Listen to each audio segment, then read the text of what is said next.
Alhamdulillahirabbil alamin wa bihi nasta'in wa ala amri dunya waddin sayyidina wa maulana Muhammadin wa ala alihi washabihi ajmain amma ba'd. Kami dari Prodi Hukum Ekonomi Syariah Perwakilan kelas 7A Universitas Nahdlatul Ulama Sunan Giri Bojonegoro. Perkenalkan, saya Umi Riza Salsabila sebagai opening statement, dan saya Sri Indah Lestari sebagai argument statement, dan saya Anaka Cornelia Alwivera sebagai closing statement.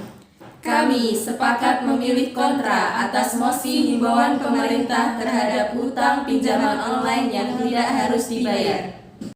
Sebelumnya saya akan menjelaskan terkait apa itu pinjaman online. Pinjaman online adalah platform yang menyediakan pinjaman untuk masyarakat melalui aplikasi online. Semua transaksi dan persyaratannya melalui online. Indonesia merupakan negara hukum, di mana semua perbuatannya berdasarkan hukum, termasuk pinjaman online. Pinjaman online harus memiliki kekuatan hukum berdasarkan peraturan pemerintah yang mengharuskan sebuah platform pinjaman online tersebut terdaftar di dalam Otoritas Jasa Keuangan atau OJK agar kelegalitasannya terjamin. Argumen kami terhadap mosi yang diberikan panitia yaitu tentang statement himbauan pemerintah terhadap hutang pinjaman online yang tidak perlu dibayar atau tidak wajib dibayar. Perlu digarisbawahi, hutang tidak wajib dibayar itu kita memilih kontra, karena pada dasarnya hutang itu wajib dibayar dan kita sama-sama tahu berapapun hutang tersebut itu hukumnya wajib untuk dibayar. Statement pemerintah itu dapat memicu masyarakat kita yang tidak beritikat baik untuk meminjam pinjaman online dan mereka tidak akan membayarnya. Jadi sama saja pemerintah itu memberikan fasilitas atau memfasilitasi mereka yang tidak mempunyai itikat baik untuk berhutang tapi tidak mempunyai kewajiban untuk membayar. Jadi sama saja dengan memicu sebuah tindak kejahatan atau kriminal. Dan di sini itu yang salah adalah yang mempunyai platform pinjaman online ilegal tersebut. Jadi bukan masyarakat. Memang masyarakat atau konsumen atau bisa disebut debitur ini memang membutuhkan suatu hak perlindungan konsumen ya. Karena di sini memang pinjaman online yang beredar itu ilegal maupun legal itu sudah meresahkan. Yang pertama, pinjaman online itu tidak banyak atau bahkan hampir semua yang kita tahu mereka itu meresahkan karena satu, yang pertama, pinjaman online ilegal ataupun legal, mereka itu tidak memberitahu denda yang harus dibayarkan debitur ketika mereka sudah melebihi pembayaran jatuh tempo tersebut. Dan itu kadang-kadang itu membengkak, tagihannya itu sangat membengkak dan memberatkan si debitur tersebut dikarenakan bunga yang terlalu tinggi dari pelaku platform pinjaman online tersebut. Dan itu termasuk tindakan pemerasan yang dilakukan oleh pelaku pinjaman online tersebut. Dan yang kedua, kebanyakan pinjaman online ilegal atau legal tersebut itu menggunakan ancaman akan menyebarkan data privasi dari debitur atau peminjam tersebut ke khalayak ramai. Bahkan pemberi pinjaman online tersebut meneror orang terdekat kita yang datanya dimasukkan ke dalam persyaratan untuk meminjam uang tersebut.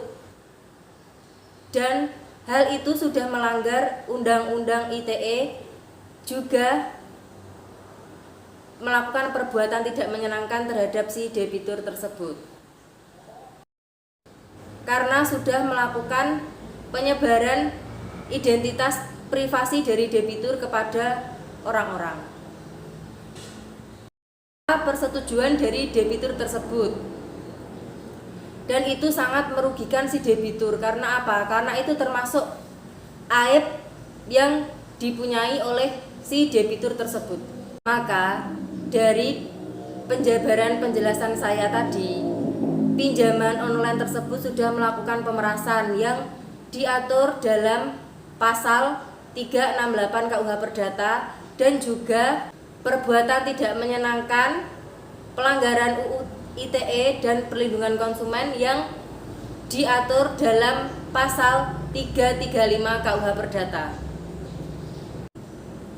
Dan isi dari pasal 368 KUH Perdata tersebut yaitu barang siapa dengan maksud hendak menguntungkan diri sendiri atau orang lain dengan melakukan hak memaksa orang dengan kekerasan atau ancaman kekerasan supaya orang itu memberikan barang yang sama sekali atau sebagaimana termasuk kepunyaan orang itu sendiri, kepunyaan orang lain, atau supaya orang itu membuat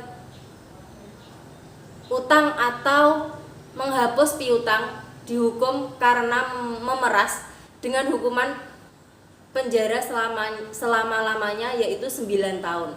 Itu bunyi dari pasal 368 KUH Perdata. Jadi pada dasarnya himbauan pemerintah terhadap hutang pinjaman online tersebut tidak harus dibayarkan, perlu ditegaskan lagi karena debitur harus membayar hutang tersebut ke pinjaman online sebesar apa yang sudah diterima, karena hal tersebut adalah hak dari si yang memberi pinjaman. Jadi debitur tetap wajib membayar hutang yang diterima tersebut.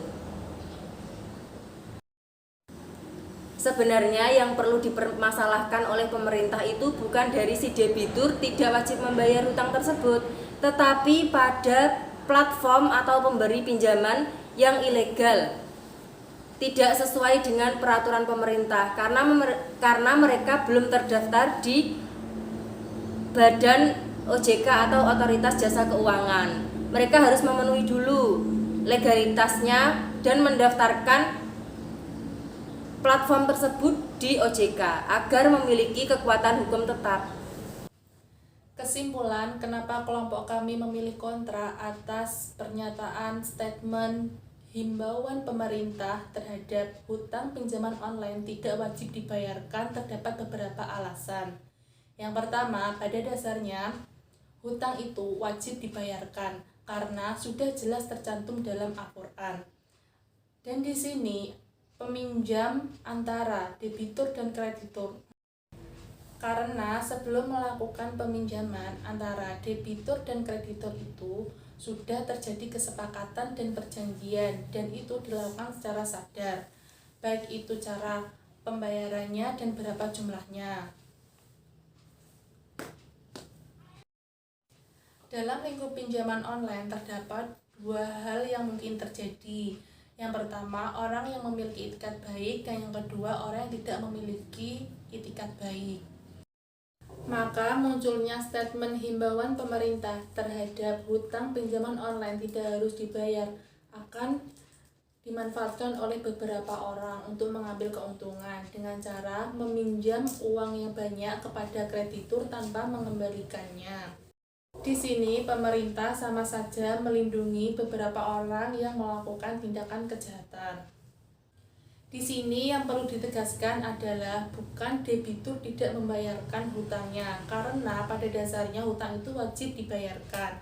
Tetapi yang menjadi permasalahannya di sini adalah suatu platform pinjaman online harus mempunyai kelegalitasan yang jelas, di mana harus terdaftar dalam Otoritas Jasa Keuangan atau OJK, agar platform tersebut memiliki kekuatan hukum yang tetap. Di sini yang perlu dilakukan pemerintah adalah memberi wawasan yang cukup terhadap masyarakat yang akan melakukan peminjaman online, bahwa tindakan yang dilakukan itu ada pertanggungjawabannya. Kalaupun pemerintah tidak mampu memberikan wawasan yang cukup terhadap masyarakat, harusnya pemerintah menerapkan peraturan yang mana peraturan tersebut adil bagi kreditur maupun debitur. Sekian argumentasi dari kami Prodi Hukum Ekonomi Syariah perwakilan kelas 7A Universitas Nahdlatul Ulama Sunan Giri Bojonegoro. Sekian argumentasi dari kami Prodi Hukum Ekonomi Syariah semester 7 perwakilan kelas 7A Universitas Nahdlatul Ulama Sunan Giri Bojonegoro memilih kontra atas mosi himbauan pemerintah terhadap hutang pinjaman online tidak harus dibayar. Wallahu muwaffiq ila aqwamit thoriq. Wassalamualaikum warahmatullahi wabarakatuh.